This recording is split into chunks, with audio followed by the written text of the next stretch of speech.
Military veteran Danny Harris's body was found weeks after he was murdered in his Memphis-area apartment in 2007. The case has been considered settled for years. A man is currently sitting in prison for Harris's murder. But there have been serious concerns on how this case was handled, starting back from the initial investigation. Stephanie Tinsley partnered with the Tennessee Innocence Project and launched her own investigation into the case.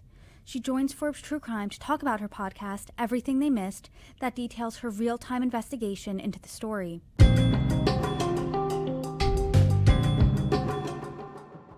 Hi everybody, I'm Brittany Lewis, the host of Forbes True Crime. Joining me now is Stephanie Tinsley, host of the podcast Everything They Missed. Stephanie, thank you so much for joining me. Thank you for having me. The case that you revisit on Everything They Missed is one that has been considered settled now for years. It's the 2007 murder of Memphis-area man Danny Harris. But I do want to talk about how you got involved because your origin point is fascinating. It comes from your entanglement with a case that received national headlines. It's one of the biggest cases this country has seen really in the past decade. It's the Murdoch murders. You and your family found yourself really in that storm there. Walk us through that moment and how it led to your involvement in this podcast. That's right. So I found myself in a very unexpected place in 2020 when I met my husband, Mark Tinsley. And very soon after we met, Alex Murdoch, like you said, murdered his wife and son. He's since been convicted. And because it was such a major news story, we had national, international journalists. Netflix camped out at our home for 6 months. Mark was in that documentary. Every major crime show that you can think of was at our door. And like you said, I have been a true crime junkie since before that was a phrase. I mean, since the 80s. And so, it was bizarre to all of a sudden be in a true crime story and to have all of those journalists at my home. It was quite the media firestorm, but it was that inspired me to do this because I met some really wonderful journalists like you, come super prepared, versus ones that I'm sure we've all met and worked with that seem like they're only talking to you because it's going to be consumed as entertainment. And I think that is really important when you're differentiating where to consume true crime content. And I've consumed this content for years too. Really, like you said before, there was a label on it. And your husband, Mark Tinsley, represented the Beach family in the Murdoch case, in that tangled web. And in one of your podcasts, when he was a guest, he said, when a journalist came to me and they were only there for the fluff, essentially what he said, not verbatim, but I would only give them not as deep of a dive as with someone who was super prepared. So how did that really set your mindset on telling this story? Well, at the center of every true crime story are victims. And I think sometimes those victims can be forgotten. Or I think sometimes we forget that it's not just a victim, but it's the victim's family that's out there. And when you approach a story, again, I'm a true crime fan. I love to listen to true crime podcasts. I want a good, juicy story, but you can tell it in such a way that is not exploitive. And so when I saw what Mark was talking about, journalists that just came without being prepared versus those that were, and how they approached the victims' families, that's how I wanted to approach something if I found myself doing a podcast like this. And you did find yourself doing a podcast like this.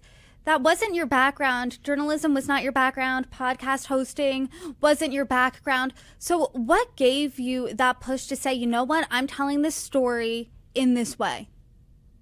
So when Mark and I got married, I had retired from my job in finance. I'd lived in Nashville and worked in finance for a long time and had the opportunity to sit back and think, okay, in this next chapter of my life, what do I want to do?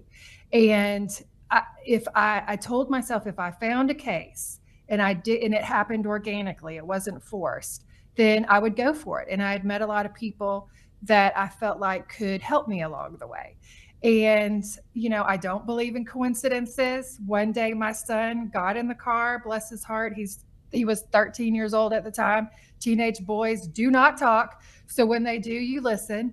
And he said, Mom, Lucy got up at lunch today and talked about her dad, Jason Gishner, and started talking about him. And I thought, oh my gosh, his work sounds fascinating. And I called him, and that's when he told me about this story. And it was just the beginning, and of something I didn't know was going to be an all-consuming part of my life.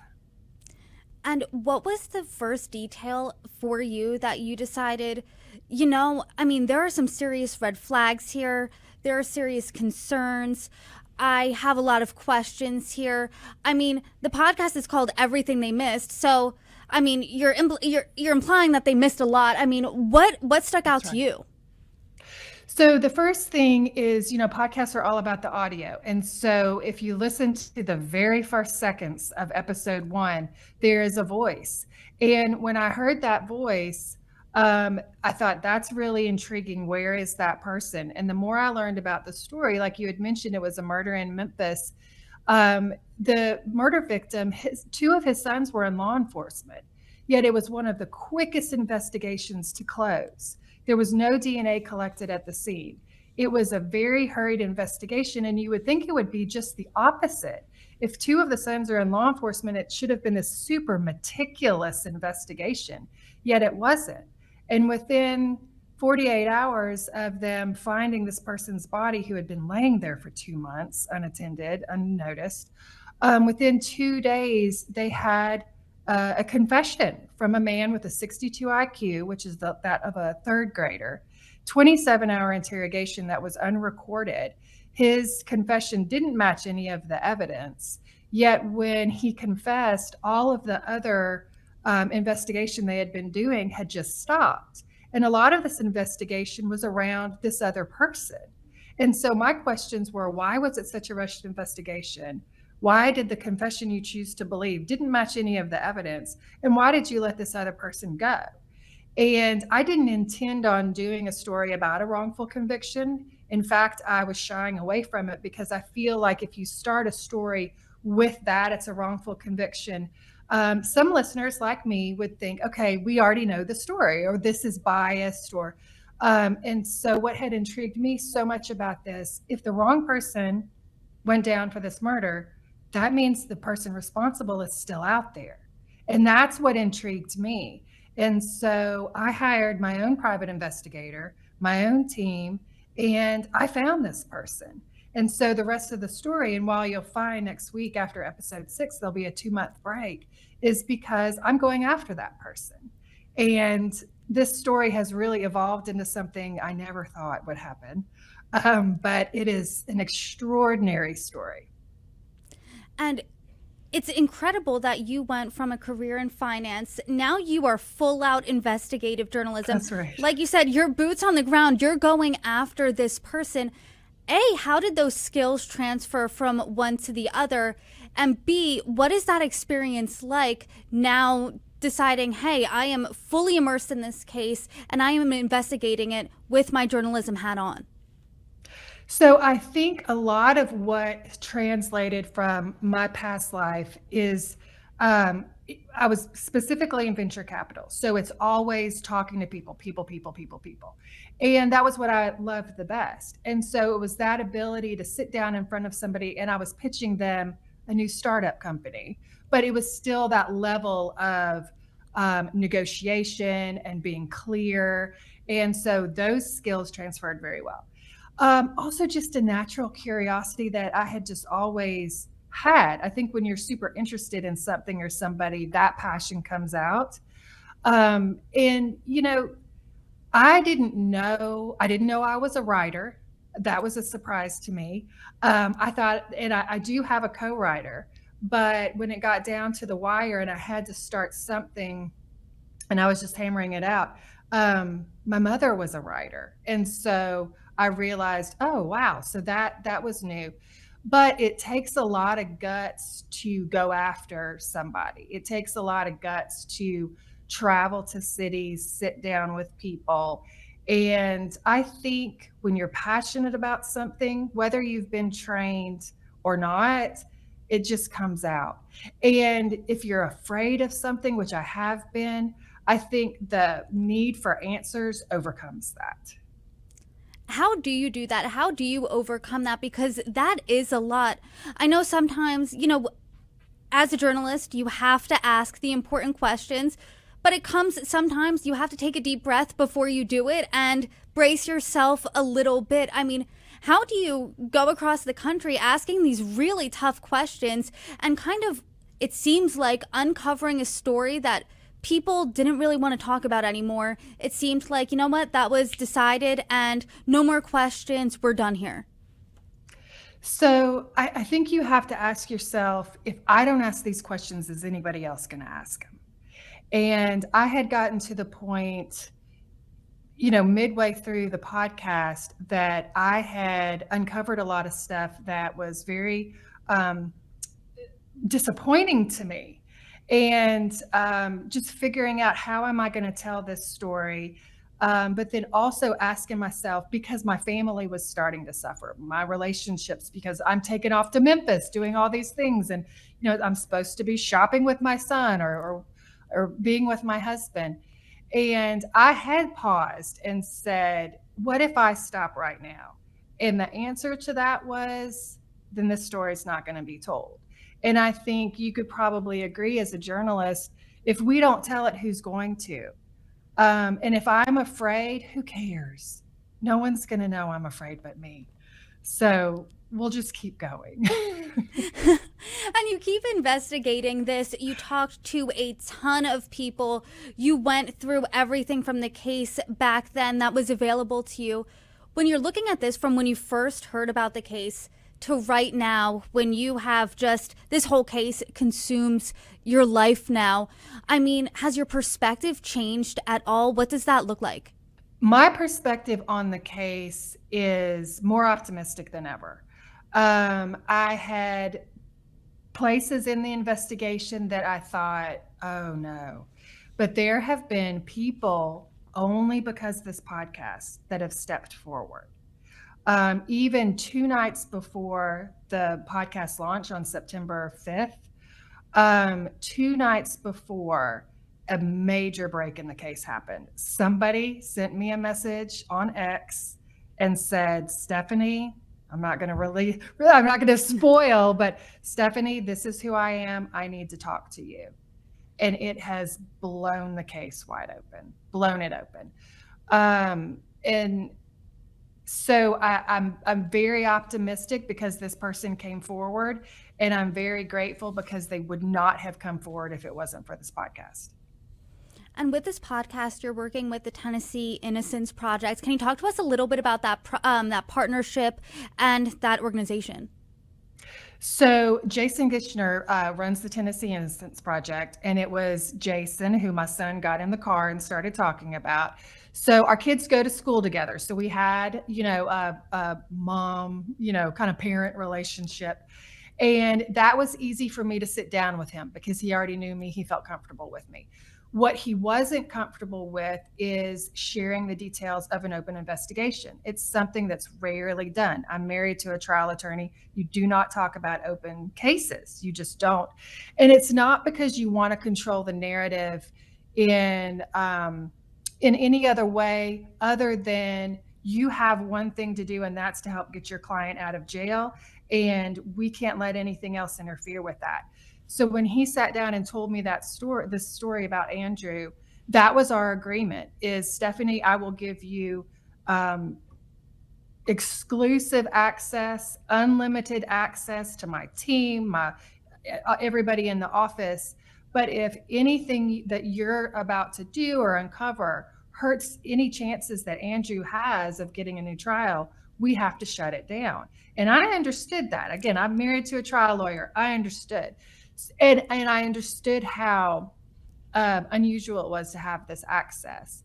And so, I have partnered with them, could be the wrong word because I'm running my own investigation, but I've had an agreement with them that I will follow this with you. If something I'm doing is going to hurt anything in the investigation, I'll stop.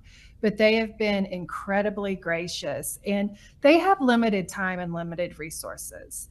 The Innocence Project, all of the Innocence projects across the nation are independently funded. I think we all think that they're funded out of the big one in New York, and they're not. So working with them has really given me an opportunity to understand how Innocence projects work. And that's been a really cool part of this whole story that I hope listeners will have the opportunity to learn more about. And I know that you are married to a trial attorney. I know that you've been a fan of true crime for decades now. Being entrenched in your own investigation, being the host of your own podcast, is there anything about the industry? Is there anything about crime in general that you've learned recently? So I think the true crime community is amazing. I think the people that are truly passionate about it, it comes through. And for this to be my very first podcast, my very first show, the partnership with Tenderfoot has been amazing. Tenderfoot is one of the biggest true crime networks out there.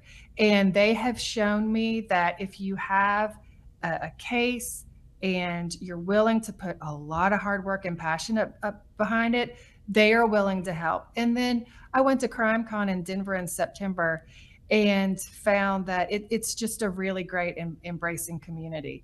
What I have found about crime, for me personally, it's scary. I mean, I had to look at crime scene photos that I've never looked at crime scene photos before. I mean, my heart goes out to detectives and police officers and that are having to deal with this every day, because I go to sleep with the image of the victim in my mind often. And I can only imagine how our law officers deal with it in real life all the time. For you, then, what's the hardest part of being so enmeshed in this story? Seems like you're eat, sleep, breathing this story. You go to sleep with the crime scene photos in your head, and you're still in that investigation. You're taking a 2-month hiatus to go on the road here. I mean, what's the hardest part of this entire production? Shutting it down. I mean, I was trying to think that compartmentalizing, that was the word I was looking for. I do a terrible job of compartmentalizing, and it has seeped into everything, but it has to, for me to tell the story that I want to tell. That's why you hear my husband in the show, because that's all I talk about. That's why you hear my son and me mention my son. I mean, Nathan is 15 now, and he sat in the car the other day and he said, "Mom, I think we're doing it." And it was that it was just like, oh, I think we're doing it.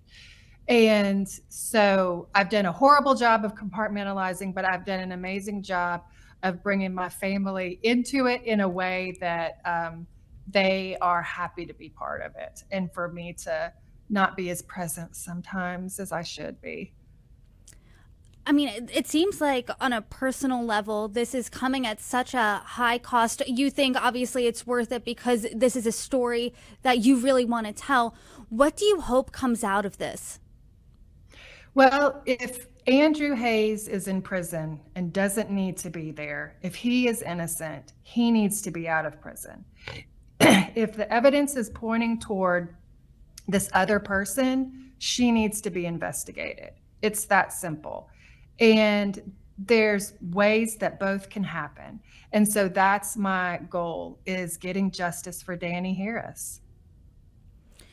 Is his family on board with that? I mean, I know you've talked to so many people. What are those conversations like with the people that are directly involved, especially victims and victims' families? So his family is private about what they're doing.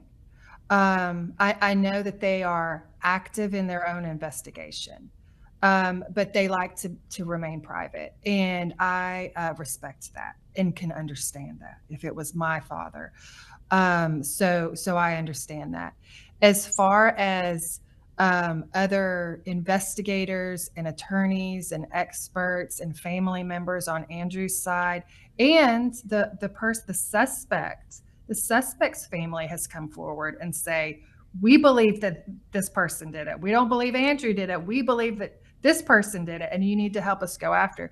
So everyone has been surprisingly open with me and wanting to talk. I know that in the podcast you said that there are serious concerns about how the scene was handled, especially because you note the evidence that pointed to homicide here and pointed to a personal nature of this crime. Do you think now, looking back, it's almost been a decade, that there will be some accountability? And is law enforcement or anyone else taking accountability based on your conversations? So I hope there is some accountability. I hope there is some opportunities to retest or test evidence that was at the scene then that wasn't tested at the time. So I do think there's opportunities for law enforcement to admit and fix mistakes. And I think Memphis has one of the highest crime rates in the country. The National Guard is there today. Trump has sent the National Guard to Memphis to help with crime.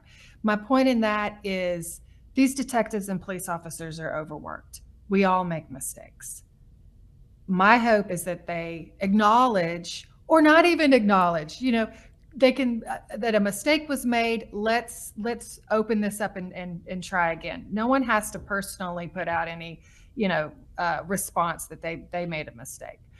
But I do think there's opportunities to reopen this in a way that we'll get answers, and we'll get answers fast. This doesn't have to be some long drawn out thing. I have a meeting with the Memphis DA and Justice Review Unit tomorrow. And I'm hoping that meeting, they're wanting to know more about the podcast, and they're wanting to know how they can help and get this investigation done as quickly as possible. I hope they feel the pressure. And I know that you said earlier in this conversation that around the time of the first episode dropping, you got a tip that really blew the case wide open. It's really interesting the way that you set this up, where you dropped half the episodes, you're going back on the road to do more investigations, you're going to drop more episodes in a couple of months. Has any feedback that you've gotten from the podcast so far kind of changed the way you're going to investigate, or maybe posed a question that you didn't even think of that now you're thinking of? So the feedback that I'm getting is not to take a break, because it is happening in real time, and everybody wants more. But because we're taking a break, there are decisions from courts that need to happen, and so I have to wait on that. And every day there's things that I'm uncovering. So I think during that break, it's also a good time for me and my team to take a step back, because I have an idea of what episodes 7 through 10 are going to be, but also anything could change at any time. It's a real story happening in real time. So it is. If you asked me what episode 10 is about, I cannot tell you. I don't know. That's incredible. And I hope that when episode 10 comes out, we can have another conversation and talk about just exactly where that investigation took you and everything in there. But the first couple of episodes are out of Everything They Missed. Where can people find them? Anywhere you get your podcasts. So Everything They Missed, anywhere you can get your podcasts. Everythingtheymissed.com is my website, where you can find more information about the case. The trailer's on there. You can see the people involved in the story. And I hope people listen and enjoy it. Well, Stephanie Tinsley, thank you so much for joining me. You're welcome back anytime. And like I said, I hope we can regroup when you're done and back from the road. Thanks again. Thank you. Thank you so much.